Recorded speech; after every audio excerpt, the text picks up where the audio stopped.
Sosok Tika, 5 tahun buron usai tipu 430 konsumen modus rumah syariah, kerugian 7,5 miliar rupiah. Saat ini Tika Wulandari atau Prita Wulan Kencana alias Tata Pengembang PT Burak Nur Syariah sudah diamankan di Polres Lubuk Linggau. Tika ditangkap setelah 5 tahun menjadi daftar pencarian orang Polda Sumsel dan Polres Lubuk Linggau. Pelaku berkedok penipuan perumahan syariah ini ditangkap di sebuah rumah di kota Depok, Jawa Barat, Minggu, 1 Juni 2025, malam. Di hadapan polisi, Tika mengaku tak berniat melakukan penipuan perumahan berkedok syariah di kota Lubuk Linggau.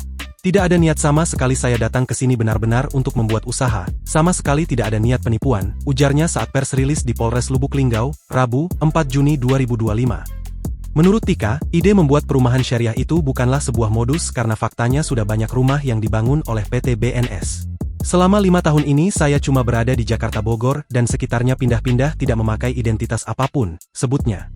Kemudian Tika juga membantah meraup keuntungan besar dari ratusan konsumen PT BNS. Semua uang down payment konsumen semuanya digunakan kegiatan PT BNS.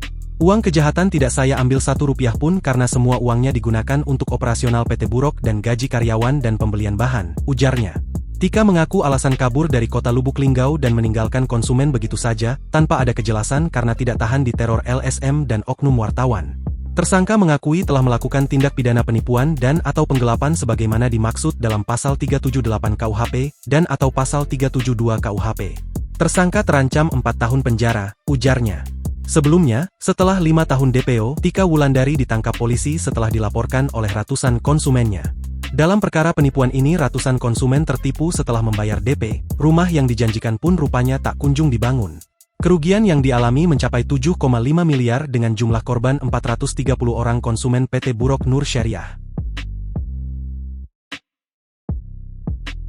Download Tribun X sekarang, menghadirkan lokal menjadi Indonesia.